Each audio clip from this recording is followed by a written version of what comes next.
So ওর নাম দিচ্ছে Charlie. এই চার্লি, ও যাবে এখন রাঙামাটি।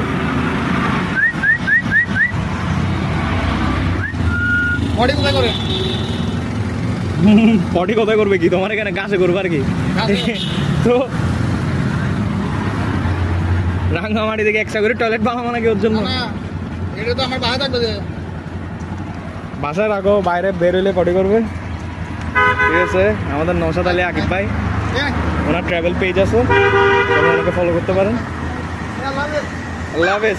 যাও তুমি, আল্লাহ হাফেজ দিয়ে দিচ্ছ তো, চাইতেছ না, কোলে করে নিয়ে যাও।